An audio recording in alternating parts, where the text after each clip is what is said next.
I'm going to be focusing on critical whiteness. So, first I'm going to start off with white saviorism, then I'm going to talk about colorblindness, and finishing off with the discussion questions. But first, I want to begin with what is white? White, or the white race, originated to justify slavery and making a category for the superior during the Atlantic slave trade, as well as the Spanish Empire, to justify enslaving indigenous people. Irene Silverblatt says people were separated into three: white, brown, and black, which were also parallels meant for the colonizer, slave, and the colonized. As time proceeded, it was ingrained in science as well and falsely proved that white people were superior. In the 1750s, white was, and still is, known as European.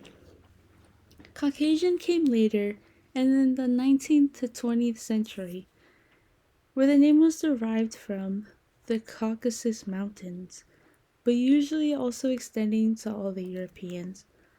However, it depends on the country, as not all white is considered equal. When Nazi Germany happened, they believed that they were a superior white compared to, say, the Slavs. The Nazi Germans being Nordic, while the Slavs were non-Aryan. So there it is.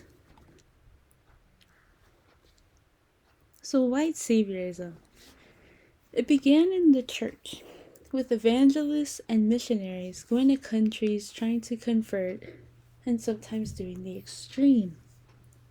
They would go to these countries saying that they were trying to do everything in the name of Christianity, and that they were saving these people who did not know God yet. Missionaries still do this today, just a lot differently.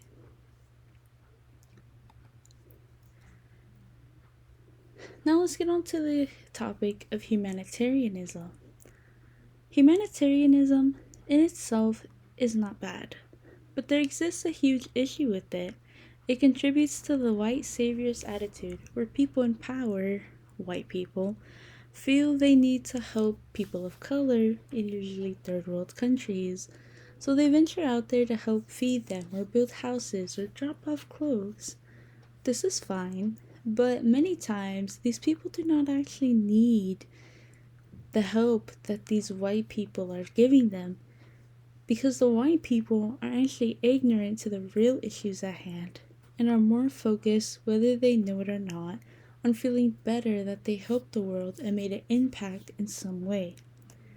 This is seemingly hypocritical though, because while they venture out to these third world countries and try to help solve homelessness and hunger, there are people on the streets of where they live and are much closer to them that are also suffering from the same issues, yet not receiving the same amount of support. Now looking at current day media, we have the white savior trope. On the left is the 2006 film The Blind Side, where Michael Orr is a black teenager that is adopted and taken care of after being neglected by his parents, and eventually makes it into the NFL, based on the very real Michael Orr. On the right is The Help, where the white woman, Skeeter, a woman dreaming of becoming an accomplished writer during the civil rights movement, tries to convince the black women in her town to be interviewed about their experience as being slaves. There's a media and movie that have the white savior trope, where a white person helps people of color in need to do what they would not have been able to do previously without the white person's help. It is good seeing white people standing up for what is right and using their privilege to help the less fortunate colored people, but this can also be harmful, as it paints a narrative that people of color are lesser and unable to help themselves and need white people to aid them in order to accomplish anything. It also perpetuates this idea that white equals better, To be fair to The Blind Side, it was based on real life events, and it also does have a biased place in my heart as one of my favorite family movies.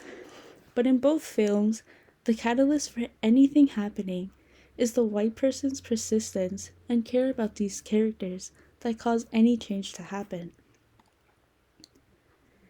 One person that we could learn from is the very not white Jaden Smith, also known as Karate Kid. He's more commonly known now for being a bit strange and weird, and there was even a meme about him recently. But this is Will Smith's son, and people do not really know that he has a water brand that is extremely environmentally friendly, but he also donates a large amount of the proceeds as well. He uses his water to also make a huge difference. In 2014, Flint, Michigan had an ongoing water crisis where their water was contaminated with lead and possible Legionella bacteria. Instead of them having to buy bottled water or be threatened with this dangerous tap water that was polluting their pipes for years, Jaden Smith set up a box that dispensed clean water to the people for free so that they could fill it up whenever and be able to purify their water. He is an example of someone doing something that is actually needed, yet we do not really hear enough about him, in my opinion.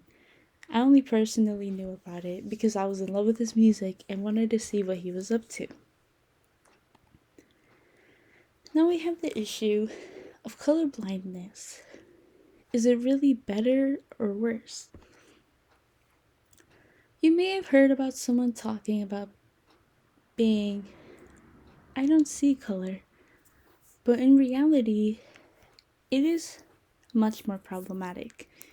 When one says they do not see color, many might believe that it is seeing everyone as equal and evaporating the labels placed on people. After all, race is just a social construct.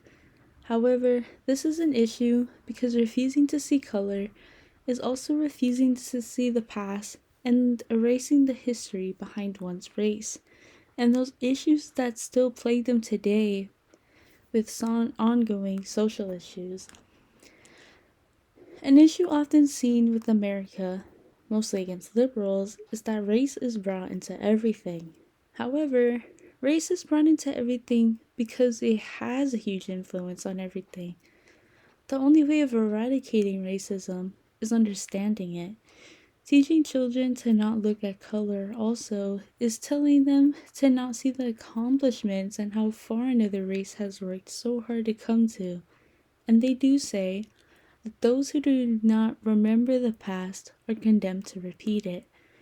Instead of it being that we do not see color, we should encourage the youth to not only understand, but also to not let it define another just because of it. Racial differences aren't taught, but instead perceived. The only thing taught is our prejudice towards one another. So here are some discussion questions. How else might being colorblind regarding race be harmful towards not only people of color, but also to perhaps white people? How do you define white, and what might be a better explanation of it? How can one avoid being a white savior and instead a proper helper? Thank you so much for watching.